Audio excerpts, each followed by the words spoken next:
Nou, liewe broer en suster, ons gaan na die hoofstuk kyk wat ons gelees het, maar veral na vers 25. En Josua sê vir hulle, wees nie bevrees of verskrik nie, wees sterk en vol moed, want so sal die Here met al julle vyande doen, teen wie julle sal veg. Nou, u sal onthou uit ons boodskap, uit hoofstuk 9, hoe dat die Gibeoniete vir Josua om die bos kom lei het, hoe dat hulle die leiers, ek wil amper sê, daar om die bos gelei het, en daardeur die ganse Israel mislei het, en hoe dat daar met hierdie heidense volk 'n verbond gesluit is, en dit eintlik teen die wil van die Here. God het hulle verbied in Deuteronomium om met enige van daardie heidense volkere 'n verbond aan te gaan. Nou, liewe broer en suster, het ons uit hoofstuk 9 al gesien, en al klink dit vir ons hoe paradoksaal, dat die geestelike lewe, veral as jy dit ernstig meen met die Here, een lang geestelike oorlog is. Veral as jy Kanaans lewe betree, waar jy onwrikbaar weet dat jy weergebore is, en jy God vertrou vir die volheidslewe, of die Kanaans lewe, soos dit in die Bybel bekend staan, deur openbaringsleer. Kanaan is vir ons die simbool van die volheidslewe. Sien ons, toe het hulle oorlog in alle erns begin. Terwyl hulle woestynchristene was daar nooit oorlog nie, een slaggie so teen Amalek, maar die Here het vir hulle baie vinnig met hulle korte mette gemaak. Maar hulle het nie oorlog en stryd geken nie vir 40 jaar. Maar die dag as jy die Here vertrou vir 'n dieper geestelike ondervinding, en jy word met die Heilige Gees vervul, dan sien ons begin jou oorlog in alle erns.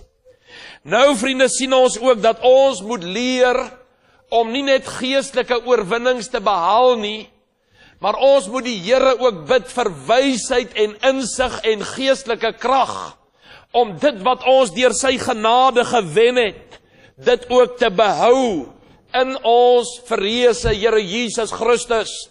Ons word te maklik deur die duiwel, ons sielevyand, beroof van dit wat God vir ons met sy bloed gekoop het. U sal ook onthou dat ons vir u gewys het, vriende, dat die inval in Kanaan was 'n weldeurdagte, vooraf beplande operasie. Hierdie mense het nie sommer net blindelings ingestorm nie. Die Here het vir hulle vooraf fyn besonderhede gegee, hoe dat hulle die hele saak moet aanpak en deurvoer. Ons sal ook gou agterkom dat ons vyand, die Satan, nie sommer net blindelings kinders van die Here storm nie, vriende. Die duiwel is 'n fyn strateeg, en hy kom na ons toe met 'n fyn uitgewerkte plan. En hy sal jou inlei in daardie hinderlaag wat hy vir jou opgestel het. En hy sal genadeloos op jou toeslaan om jou uit te wis, geestelik as hy kan. Een van die mees blaatante, openlike kop-aan-kop botsings van die Satan met die Here Jesus is juis die geval daar in die woestyn, nadat die Heilige Gees Jesus vervul het. Ons lees daarvan in Matteus 4. En sien ons dat hierdie teenaanvalle van die Satan, wat ons dan moet loods, vriende, kan ons nie maar sommer net gaan rondchommel nie. As die duiwel kom met 'n fyn uitgewerkte plan om vir jou en vir my te beroof van dit wat die Here vir ons gegee het, geestelik vir ons gedoen het, kan ons nie maar sommer net so raak my nie agtig, ons geestelike lewe wil voortsit nie. Ons moet 'n strategie en 'n plan hê vir elke plan wat die duiwel teen ons smee. Maar die probleem is ongelukkig, dat kinders van die Here te dikwels vertrou op eie insig. Hulle doen dinge so halfhartig. Hulle is nie hart en siel in die ding om die duiwel uit hulle lewe uit te weer nie. En u moet nou nie dink ek wil die duiwel bewus maak nie, vriende, allermins. Maar die belangrike ding is dat ons die duiwel met dieselfde strategieë sal uitoorlê, dat ons voortdurend hom een sal voorwees. Ons het ook gesien uit hierdie studies uit die boek Josua sover, dat as jy een slag verloor het, vriende, is dit nie nou te sê, nou is die hele oorlog verlore nie. Hulle het by Ai, net na die oorwinning oor Jericho, het hulle 'n verpletterende neerlaag gelei. Maar dit het nie gemaak dat die volk nou gaan lê het en terughardloop uit Egipte toe nie.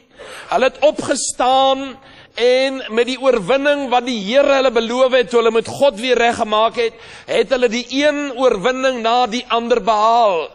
Daarom moet u nie dat die duiwel vir jou kom om die bos lei en sê, wel, jy het nou misluk en nou is jy 'n permanente mislukking nie. Jy kan deur die genade van die Here opstaan en die oorlog uiteindelik wen. Dis baie belangrik in u geestelike voortbestaan, hoe dat 'n mens in geestelike krisistye optree. Dan sien ons ook, vriende, 'n baie belangrike les wat ons tot dusver geleer het, dat die seker resep vir neerlaag in jou geestelike lewe is 'n oorgeruste houding. Ek dink of ek verbeel my nie, ek is in beheer van die situasie. Ek is oorgerus. Ek raak ongehoorsaam aan die Here, miskien nie willens en wetens nie, maar ek is nie meer so fyn ingestel op die influistering van die Heilige Gees nie. En die heel belangrikste is, en ons gaan daarby uitkom, vriende, is wanneer jy biddeloos beginne word en jy jou stilte tye beginne verwaarloos, is jy op 'n seker pad van neerlaag. Dis die sekerste resep om deur die duiwel omgehardloop te word en dat jy geestelik neerlaag gaan lê. Terwyl gehoorsaamheid en voortdurende waaksaamheid en 'n erkenning van jou algehele afhanklikheid van die Here, en nie net lippetaal nie, dit moet 'n leefwyse wees, is 'n waarborg tot geestelike sukses en geestelike oorwinning. As ons hierdie basiese lesse geleer het, vriende, het ons geestelik al geweldig vordering gemaak in die pad wat die Here met ons loop. As jy hierdie basiese dinge kan leer. Nou in Josua hoofstuk 10 vind ons nog een van hierdie groot veldslae. Jy moet dit gerus verder gaan lees, vriende. Dit is soos 'n aanstomende trein. Toe hulle eers aan die gang is, was dit byna asof hulle nie weer gestuit kon word nie. Hulle het 'n vloedgolf van oorwinnings op oorwinnings ervaar. Soveel so, dat Josua gebid het, Here, laat hierdie dag net langer word, verleng die dag vir ons. Ons is op die golf van oorwinning en het die Here dit vir hulle gedoen. Ons sien dit was 'n totale nuwe situasie, nuwe gevare wat opgeduik het, nuwe uitdagings wat gekom het, maar ons sien ook met vars geloof, met 'n goed beplande aksieplan, onverskrokkenheid waarmee hulle ingegaan het en 'n kompromieslose oorlog, het hulle hierdie mense voor hulle uitgewis. En weet ons, as jy die hoofstuk verder lees, het die Here vir hulle 'n klinkende oorwinning gegee. Nou ons ken die verhaal, in kort herhaal ek dit net. Hierdie 5 Kanaanitiese konings het verboureerd geraak toe hulle hoor die welslae wat Josua en sy manskappe het, hoe dat hulle oor Jericho geloop het, en later oor Ai, en hoe dat die Gibeoniete met hulle verbond kom sluit het uit vrees, ensovoorts. En toe gaan hierdie 5 konings onder die inisiatief van die koning van Jerusalem, en hulle sê, ons moet Gibeon gaan uitwis. Hulle is verraaiers. Hulle het met die Israeliete 'n verbond gesluit. En het hierdie 5 het hulle saamgespan, en toe die Gibeoniete van hierdie bedreiging hoor, vriende, het hulle onmiddellik geweet wat om te doen. Hulle was fyn uitgeslape mense, hierdie Gibeoniete, en hulle het geweet, wel, ons is mos nou eintlik maar Josua se verantwoordelikheid, want al wat ons nou is hulle bediendes. Ons lees dit in 9 vers 27, so het Josua dan op die dag houtkappers en waterputters van hulle gemaak vir die vergadering en vir die altaar van die Here. En nou het hulle net gesê, wel, ons is jou werksmag en jy sal ons nou moet kom beskerm. En ons sien dat hulle het Josua in Gilgal gekry, dit was sy operasionele basis. En hulle het dadelik geweet waarom Josua te kry.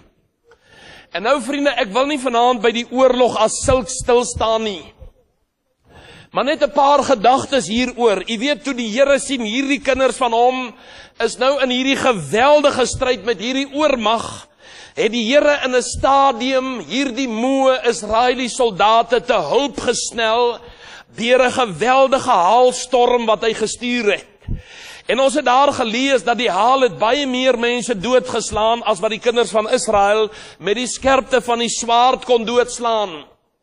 Nou vir my is dit in sigself 'n wonderwerk, net die tydsberekening van hierdie haalstorm wat die Here gestuur het.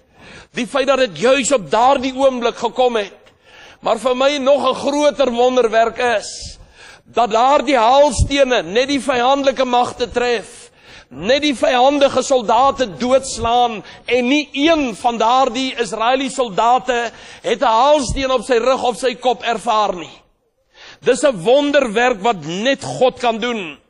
En sien ons ook dat die Here het so 'n bietjie uit sy skatkamers, het hy van sy voorrade gaan haal om hierdie oorlog vir sy volk te wen.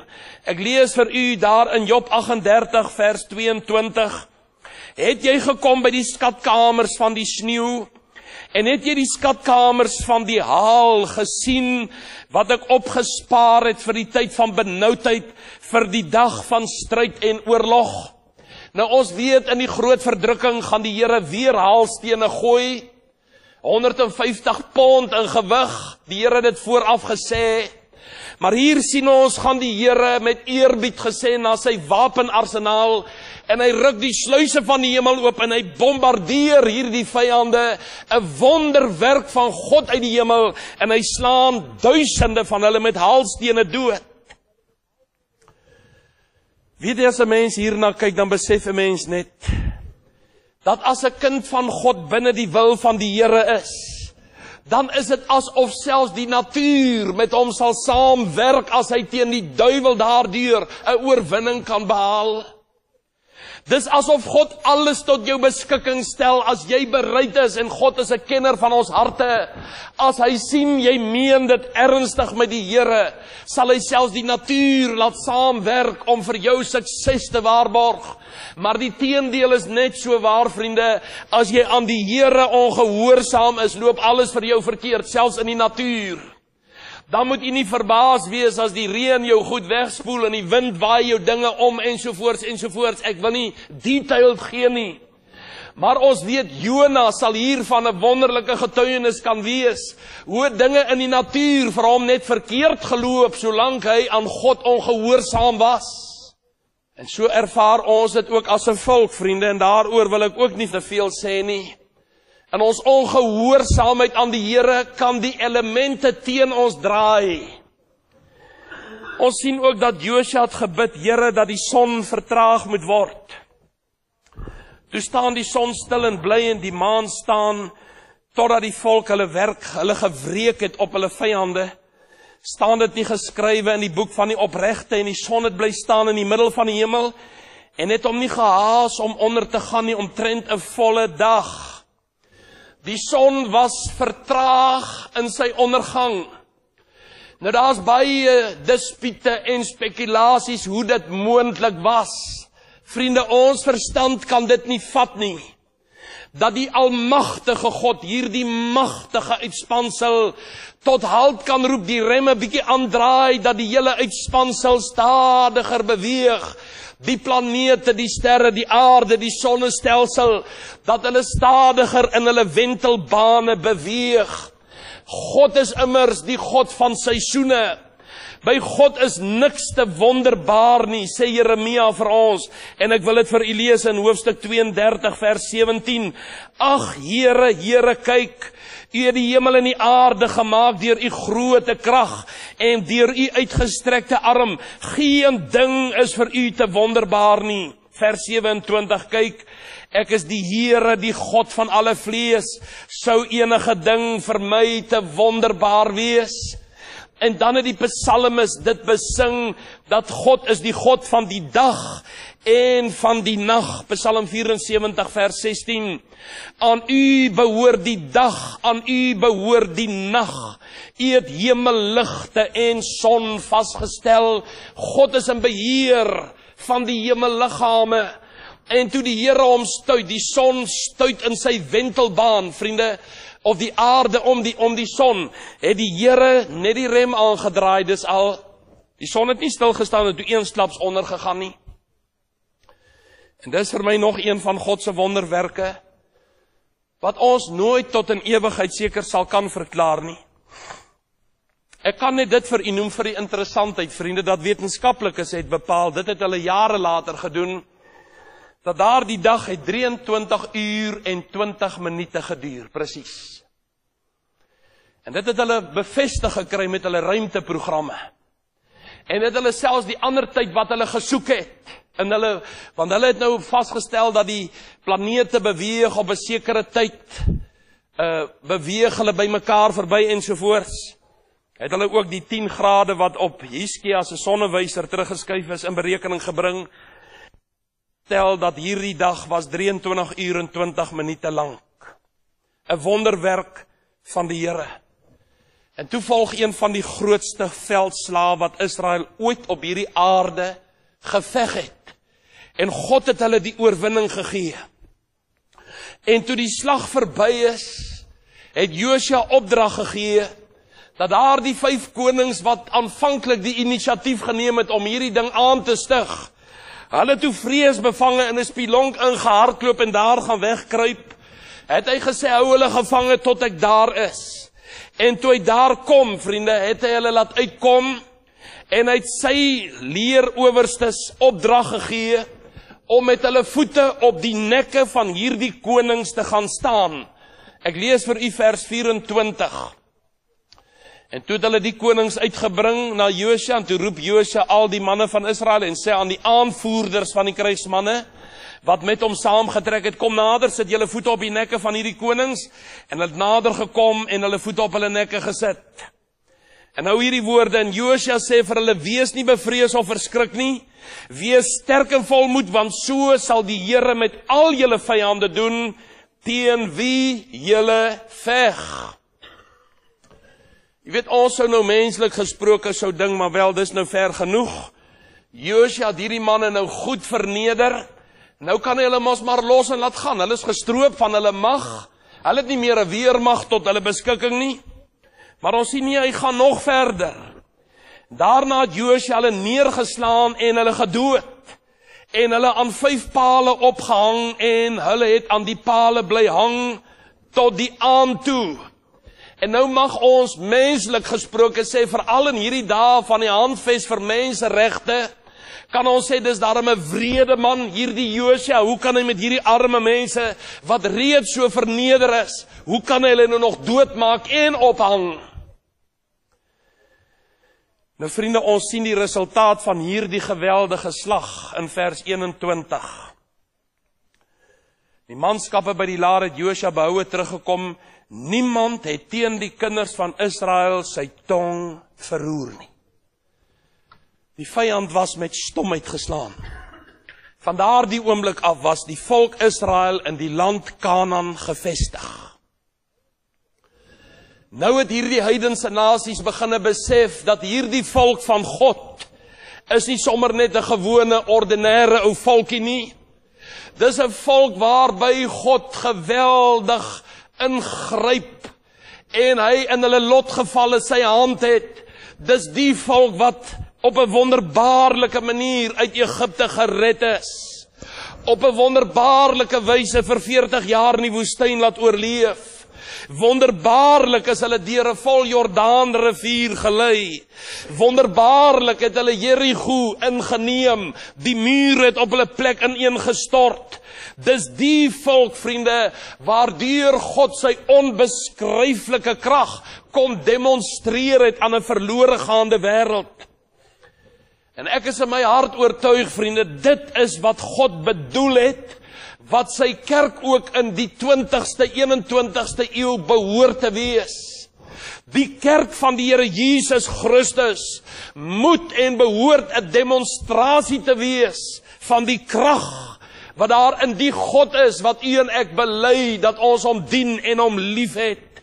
Die kerk as 'n gemeenskap behoort te bestaan uit mense wat sonder kompromie hulle getuienis kan uitleef, wat dapper helde in die geloof is, en wat met heilige lewens wandel, hulle geestelike lewe versier tot eer van die Here. Dit geld vir die kerk van die Here Jesus, presies wat ons hier beleef in Josua 10, wat God deur sy volk van ouds gedoen het. En dit behoort die eienskap verder van 'n kerklidmaat te wees, passievol in sy toewyding aan die Here, offervaardig in sy diens aan die Here, en deursigtig in sy lewe. Hy het nie 'n lewe agter die skerms nie. Hy's openbloot, selfs sy felste kritici kan maar kom grawe, hy sal altyd die toets kan slaag. Dis wat die Here van een van my verwag. En nou vriende, as dit die plan van God vir sy kerk en vir die individuele Christen is, dan vra ek, u betaam dit ons nie om te buig voor die gesag van God se woord en ons sonde van lamsakkigheid voor die Here te bely nie. Ons sien ook daar was nie 'n veldslag gewees nie, vriende, totdat Josua opgestaan het en die inisiatief geneem het. Hy het die aanval geloods. Hy het nie gewag dat die vyand eers te slaan nie. Hy het net gehoor hulle maak gereed en hy was onmiddellik daar om die stryd aan te sê. Hy het deur die nag van Gilgal afgetrek en hy het hulle onverhoeds betrap. Hy het die inisiatief geneem. En dit behoort u en my strategie te wees. Ons moet nie wag totdat die duiwel my half van my voete afgehardloop het en nou moet ek spartel om die wapenrusting aan te kry en nou wil ek met 'n teenoffensief kom wanneer dit gewoonlik te laat is nie. Ons moet die Satan, die vyand, altyd een voorwees. En nou sien ons in die lig van God se woord, is dit die plan van die Here dat sy kerk altyd op die aanval sal wees en nie die verdediging nie. Want vriende, die Here het gesê, die poorte van die hel sal nie daarteen staande kan bly nie, sal dit nie oorweldig nie. Dit beteken eintlik in wese, dat ons behoort die poorte van die hel te bestorm, en ons sal die oorwinnaars wees oor die vyand. Maar te dikwels retireer ons, te dikwels vlug ons of gaan kruip ons weg vir die Satan, in steede van om op die oorlogspad te wees, die inisiatief te neem. Nee, ons laat ons omloop deur die duiwel en deur valse beskuldigings en wat dit ook al is, maar ons sien nie kans om op te staan, want vriende, Josua het verskriklik ongeestelik gelyk toe hy hierdie dinge gedoen het. Nou gaan ons 'n bietjie kyk, maar hoe is dit moontlik dat so 'n oorwinning kan behaal word? En die vraag wat ons in ons hart mag hê, gaan ons hier vind, vriende, in hierdie hoofstuk, en ek wil baie kortliks daarby stil staan. Ons sien Josua het as 'n eerste strategie, het hy daai 5 konings laat arresteer. Hy het hulle verneder, en het hulle in die openbaar tereggestel, hulle doodgemaak, hulle in 'n grot gaan gooi waar hulle hoort, en hulle toegepak met klippe. Nou ek gaan nie op hierdie 5 konings se name in detail in nie, dis elkeen 'n preek op sy eie, ek gaan net vir die interessantheid vir u die name se betekenisse gee. Ons lees daar, en toe Adoni-Sedek, die koning van Jerusalem, hoor dat Josua Ai ingeneem het, en het met die banvloek getref het, soos hy met Jerigo en sy koning gedoen het, en so met Ai en sy konings gedoen het, en die inwoners van Gibeon vrede gesluit het, het hy baie bevrees geword. En Adoni-Sedek, vers 3, die koning van Jerusalem, stuur toe na Hoham, die koning van Hebron.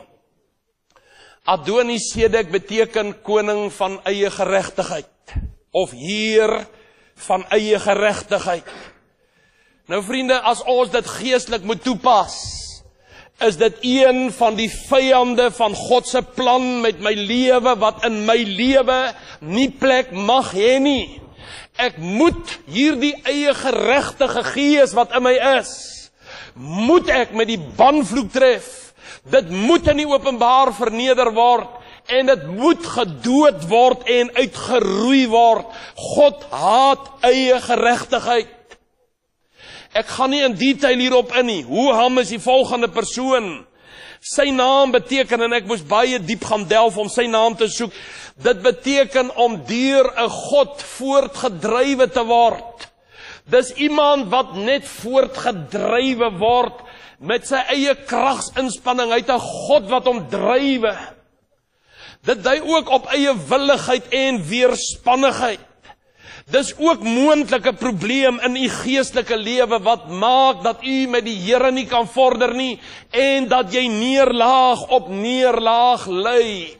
Jy het 'n eie willigheid wat vir niks stuit nie. Jy word voortgedrywe, jy word deur eie insig wat jou eie God is, beur jy voort bo oor alle rede heen en bo oor alle raad en advies heen.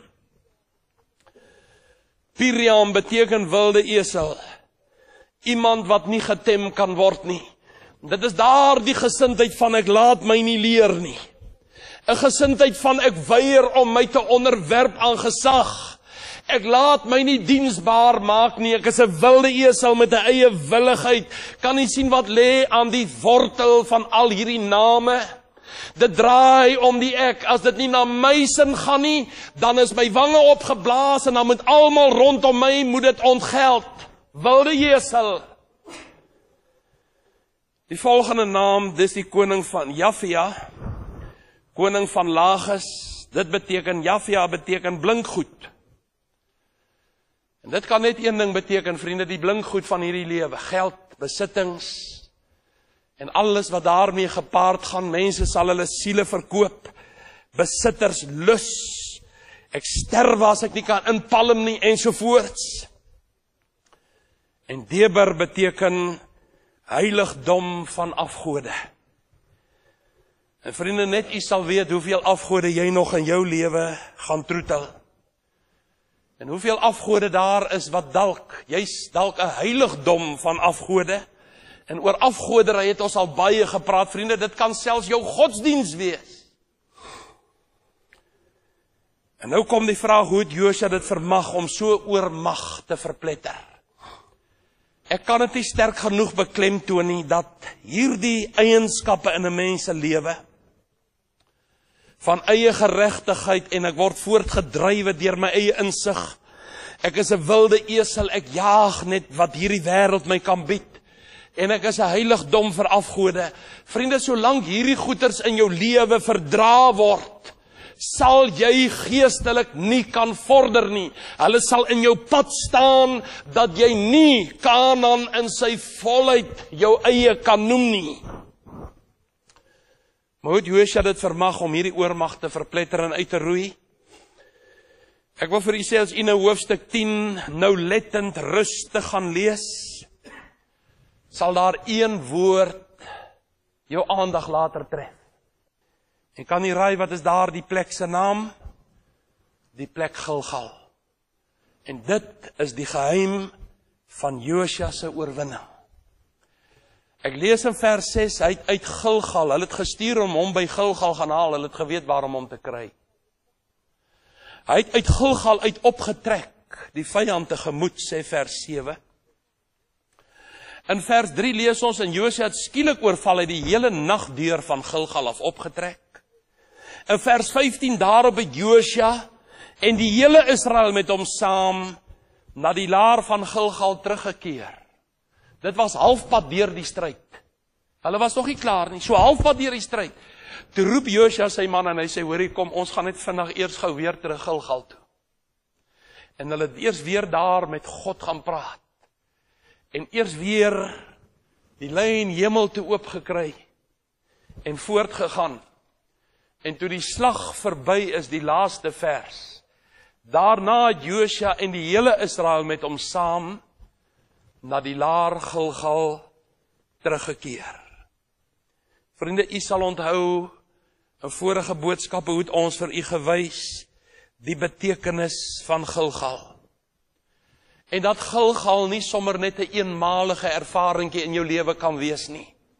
Dis nie goed genoeg om eenmalig 'n Gilgal ervaring in jou lewe te hê en te dink dat dit jou vir die res van jou lewe sal dra nie. Dit moet met die krag van die Here in jou lewe 'n lewenswyse word. Gilgal is die basis waarheen ek terugkeer om met God in die hemel gemeenskap te hê. Dit dui vir ons op ons geestelike stilte tye voor die Here.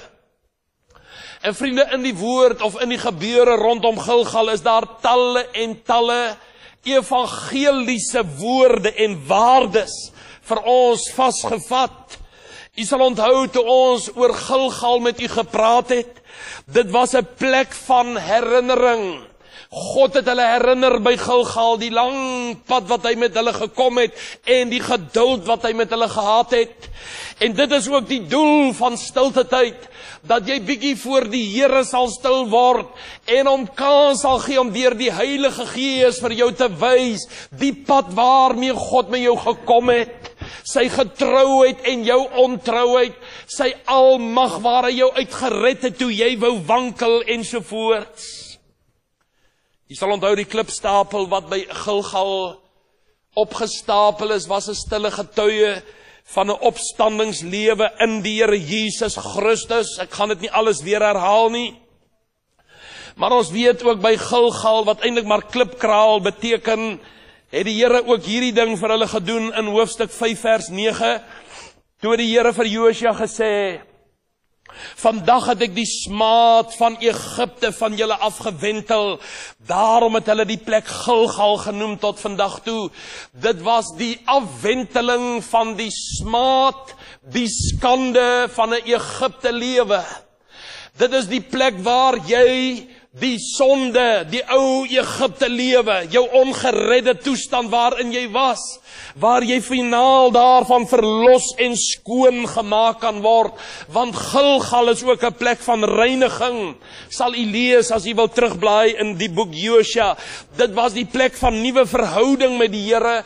Dit was ook 'n plek van besnydenis, waar die besnydenis weer ingestel is, waar die Here van ons sê in Kolossense 2 vers 11, waar jy 'n hartsbesnydenis moet ondergaan. Nou ons weet wat beteken besnydenis, vriende, dit beteken om rondom los te sny. Dis wat die woord beteken. En dit is wanneer, en dit is ook in jou stilte tye, waar God kom uit genade en jou hart rondom los sny van die wêreld daar buite en van die dinge wat aan jou wil kom klewe. As jy nie gereeld voor God buig nie, sal allerhande goeder soos parasiete weer aan jou kom vassit. In Gilgal het hulle Pasga geëet vir die eerste maal sedert hulle uit Egipte weg is. Ons lees dit daar in Josua 5 vers 10 tot 12. Nou vriende, die Pasga het die onderskeid gemaak tussen Israeliet en Egiptenaar die nag toe hulle uitgetrek het. Dit maak die onderskeid tussen jou en die wêreldling. Ons lees ook in Josua 5 vers 11 en 12, het hulle vir die eerste maal geëet van die opbrengs van die land. En hulle die dag na die Pasga van die opbrengs van die land geëet, ongesuurde brode en gebraaide koring, daar dieselfde dag. En die dag nadat hulle van die opbrengs van die land geëet het, het die manna opgehou, sodat die kinders van Israel verder geen manna gehad het nie. Maar hulle het geëet van die opbrengs van die land Kanaan. Nou vriende, dit dui vir ons op die geestelike vaste spyse wat jy kan beginne eet. Te veel kinders van God is voortdurend op 'n manna-kierie. As die Here nie elke dag kom en nie ou kossies in jou mond kom sit nie, jy het net nie die vermoë om uit die woord van God vir jouself iets te neem nie, jy leer dit by Gilgal. Om jou siel te voed met vaste spyse. Ek lees Hebreërs 5 vers 13. Want elkeen wat melk gebruik is onervare in die woord van geregtigheid, omdat hy 'n kind is. Maar vaste spyse is vir die volwassenes, vir die wat geestesvermoëns besit, deur die gewoonte geoefen om goed van kwaad te onderskei. Daarom moet ons nie bly by die begin van die prediking aangaande Christus nie, maar na die volmaaktheid voortgaan, sonder om weer die fondamente lê van bekering uit dooie werke en die geloof in God ensovoorts. En dan moes Paulus op 'n stadium vir 'n klompie mense in Korinthe sê, ek kon nie met julle praat soos met geestelike mense nie, maar soos met vleeslikes. Ek wou julle met vaste spyse voed, maar ek kon nie, ek moes julle nog met melk voed. 1 Korintiërs 3 vanaf vers 1 tot 3. Gilgal was 'n plek van openbaring. Daar waar die leerowerste van die slagordes van God aan Josua kom verskyn het. Jesus Christus, die seun van God met die ontblote swaard. En het hy daar soos 'n dooie aan sy voete geval by Gilgal. En Gilgal, sien ons, was die militêre basis. Daar het hulle strategie beplan. Daar het hulle met God ontmoet. Daar het hulle vir die stryd bewapen. Daar het hulle na stryd hulle kom herorganiseer. Daar het hulle God kom dank vir die oorwinnings. Daar het hulle kom ween oor hulle mislukkings. En daar het hulle diepe afhanklikheid aan God kom verklaar.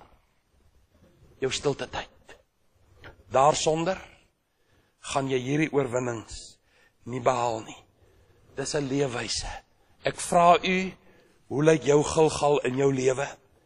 Is dit nie dalk 'n rede waarom jy geestelik neerlag ly nie? Hierdie 5 konings is verneder en hulle is doodgemaak. Vriende, ons dank die Here Jesus dat hy vir ons die oorwinning behaal het. 1 Korintiërs 15 vers 57 sê dit. Maar God sy dank wat ons die oorwinning gee deur ons Here Jesus Christus. Die Here sê die vyand sal onder ons voete gestel word in Romeine 16 vers 20 en 2 Korintiërs 2 vers 14. God sy dank wat ons die oorwinning gee. Ons kan in die geloof met ons voet staan op die nek van die duiwel en weet hy's 'n oorwonne vyand. Maar ek sal dit nie kan doen, vriende, as my lewe met God nie reg is nie. En nou dink baie mense, nee wat, maar as dit dan nou so waar is, waarom moet ek stry? Dan gaan die Here dit mos vir my doen.